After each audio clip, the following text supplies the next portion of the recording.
that the Israeli government, which is a hard-right government, Smotrich and Ben-Gvir are not just right-wing, they're absolute far-right headbangers. But meaning what? Meaning what? They haven't Meaning what? They want to ethnically cleanse the Palestinian people.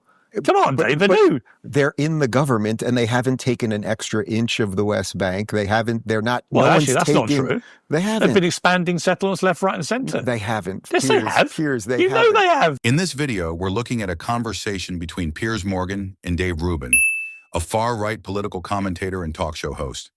Rubin invited Piers onto his show, where the two ended up in a heated debate over Israel and the war in Gaza. What makes this exchange so striking is just how uncritical Dave Rubin is in his support for Israel, to the point where Piers Morgan, who is generally pro-Israel himself, ends up being the one pushing back and offering criticism.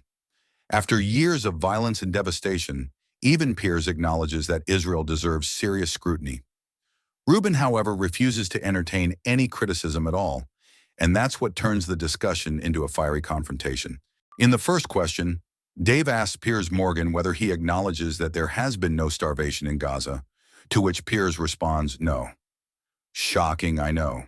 But since Dave outright denies any starvation, watch how Piers Morgan completely dismantles that argument and pushes back with the facts.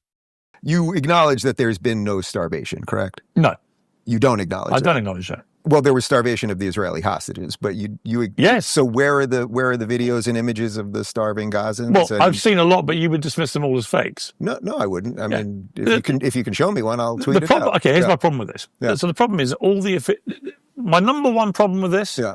You can say there's no starvation. I can say there's starvation. The UN says there was starvation, but you guys don't believe a word the UN says. The other official bodies say there was starvation. You don't want to hear a word they say.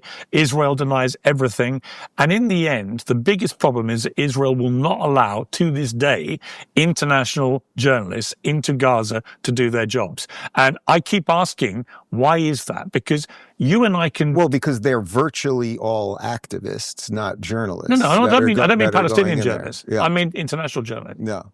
I mean the international. So let in Reuters, let in AP, let in the BBC, let in Sky, let in it's also NBC, a war zone. Let in it's ABC. A war zone. Yeah, but they operate in war zones all over the world. But so when this all ended a few weeks ago, when Trump does this thing, where are all the thousands of starving people? I mean, we're seeing videos of restaurants that are let the journalists in to do the job. But I mean, right now, where are they? These people have phones. How do you know? Live stream. What do you mean? Do you see where they are? Of course, there are plenty of videos. Can't. What do you mean? There are plenty of videos. The media are not allowed to do their jobs, Dave. No. And I have a big problem as a former editor of a national newspaper. But the Gazans have phones, and they're showing videos of... You can say that no Gazan has starved at all. That's entirely your prerogative. Yeah.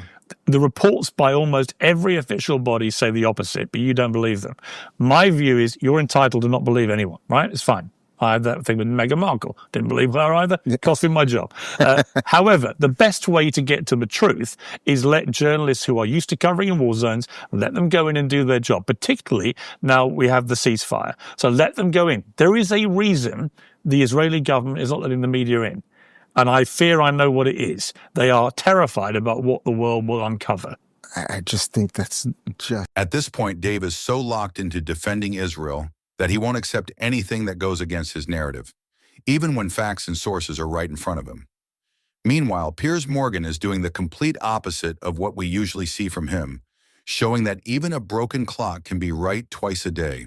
Well, let him in. I just think there's one way to find out. But there are quite literally, I think, almost 2 million Gazans there. They have phones. They're releasing videos now. They're at restaurants. They're out and about. Why did none of the Hamas fighters, when they're releasing the people, look hungry? A lot of them look fat. They have fresh clothes and fresh haircuts. I've seen lots of images of Palestinians looking hungry. Yeah. And you wouldn't dispute that 20,000 plus children have died, right? So whose fault is that? Because this seems to be the one that most people are annoyed at you about, because you keep saying proportionate. That's the word that has bothered me with this. So what if someone killed your wife and your daughter and kidnapped your son and raped and pillaged your whole community and all that stuff? What would be your proportionate response? Well, you've got to get it into the context of why I criticise what happened.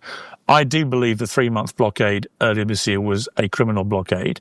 I believe it was deliberate starvation of a people, deliberately denying them food and aid. Has any other country in the history of the world been told to feed the people that are killing it? If you look at the Geneva Convention, but then no other country in the world has had the control that Israel has over Gaza. In the next segment, Piers comments on Israeli government officials like Smotrich and Ben-Gvir, calling them extreme right-wing hardliners. This clearly irritates Dave Rubin, who immediately pushes back and dismisses the criticism as meaningless. But don't be under any illusion there aren't a lot of Israelis and Jews who agree with me that the Israeli government, which is a hard-right government, Smotrich and Ben-Gvir are not just right-wing, they're absolute far-right headbangers. But meaning what? Meaning what? They have meaning what? They want to ethnically cleanse the Palestinian people. Come on, Dave, they do. They're in the government and they haven't taken an extra inch of the West Bank. They're not. Well, actually, that's not true. They haven't. They've been expanding settlements left, right, and centre. They haven't. Yes, they have. Piers, you know they have. Piers, have you been to the West Bank? You don't think there's been any expansion of settlements on the West Bank? They build apartments. They build apartments in current places. Has there been an aggressive expansion of settlements in the West Bank during this war? An aggressive expansion of settlements in the West Bank during this war? No, 100% not. Dave, there has been. Would you say it's a square mile? I don't know the territory. No. I just know there's been aggressive expansion of settlements. But that's just, Piers, that's just. But again, this is the problem. Okay, so here's the problem. Have you been there? So here's the problem. Have you been there? I know people will love that on the internet. You say none of this has happened. Yeah. You see everything to the prism of, there's nothing to see here, Gus. No. Israel has done no wrong. No. Have they done any wrong? I don't know how to conduct a war exactly, but I know that if it's on my question. Has the Israeli government done anything wrong in the way they prosecuted this war? Not that I know of. So that's the thing. They're desperately trying to. Okay, so you have a position. In an existential war, you do what you have to do for your people. Okay. As I think is exactly what you would demand of your government. Well, except that when my government went to war in Iraq, for example, I led the campaign against it, and I was proven right. What makes this conversation so striking is the role reversal. Dave Rubin shuts down any criticism, while Piers Morgan, surprisingly, is the one pushing back and landing on the right side of history when it matters most. Subscribe for more videos like this.